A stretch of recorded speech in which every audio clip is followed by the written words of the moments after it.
Ooh, the wheel is spinning. It's time Are you to ready? pick a pop check. Yes, we are ready for our Friday segment, Pick a Pop Check. Which pop check shall it be today?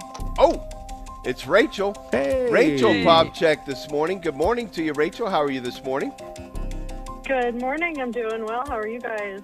Good. Looking forward to our conversation this morning. Rachel, I want to talk about confidence this morning, and in particular, I would like to talk about one practical way that we can build real confidence in everyday life. Yeah, I think that first, one of the things that's really important to kind of understand is that confidence isn't about sort of this sense of boastfulness or thinking that we have it all together, that people often kind of think that confidence is, or maybe that we're taught that confidence is. And confidence really is, I guess, kind of my favorite definition of confidence is that confidence isn't about walking into a room thinking you're better than anyone else. It's about walking into a room and not having to compare yourself to anyone at all.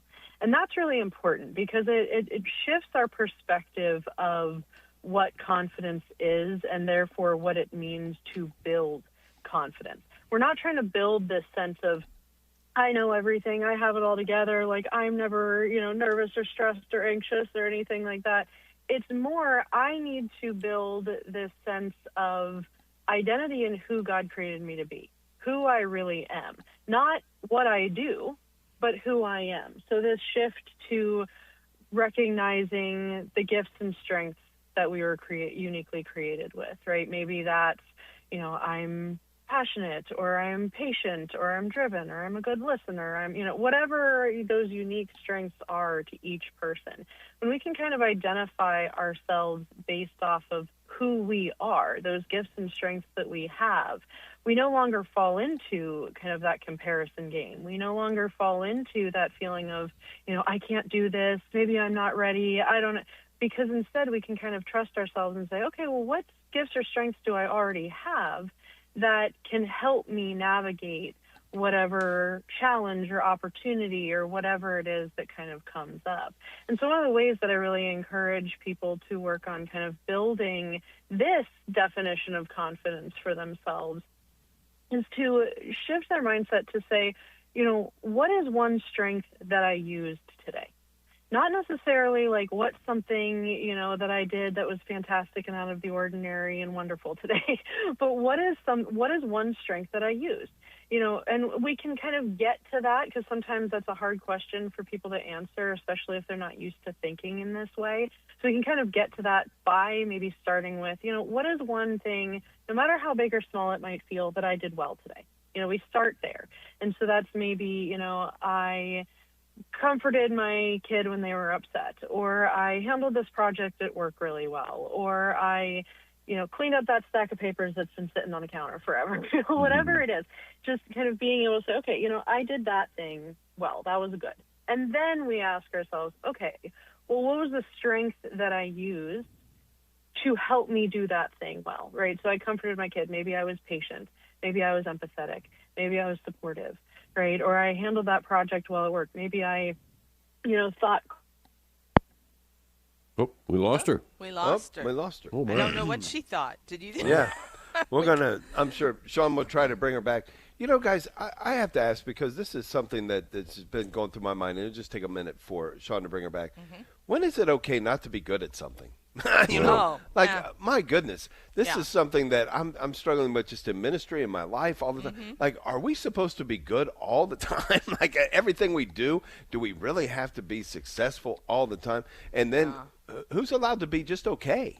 Yeah. If everybody's supposed to be good at everything, where's the okay part of everything? Yeah, and Rachel is back with us, Rachael Popcak, Isaac, and of course we see extreme confidence on display at the Winter Olympics, right, with these athletes. Oh, yeah. Is she there? Are you there? You back, Rachel? I'm here. I'm Oh, back. Sorry, we lost you. back. I The don't know phone what company's not very confident today. Right, exactly. It's Friday. They're not trying to work today, right? But yeah, basically, I was just kind of, wrapping up that idea of, being able to kind of identify ourselves based off of those strengths that we use, to be able to not just say at the end of the day, oh, I didn't get to this, I didn't do this today, I didn't do this well enough, there's 800 things on my to-do list for tomorrow, and instead being able to say, you know what, I did this thing well, I used this strength well, and using those strengths, that's who I am, that's who God created me to be. And I can use those strengths to be able to navigate X, Y, or Z thing that maybe I am anxious about tomorrow. And it just gives us more of that sense of healthy, balanced confidence, because it's that confidence that's rooted in who God created us to be. So is there a physiological piece to this whole thing of confidence, or is it totally kind of a cognitive thing? No, there absolutely is. I mean, our nervous system plays a really important role in being able to build healthy confidence. So, when we really, we kind of function primarily from two parts of our brain. There's the thinking brain, which is our cortex, and that's more of our solution-focused part of our brain, when we can think critically, when we can recognize our strengths, and we can say, okay, how can I use that strength in this way or that way? But when we get flooded with stress chemicals and we become really emotionally dysregulated, that thinking brain goes offline. And we function then from our limbic system, which is the reactionary part of our brain.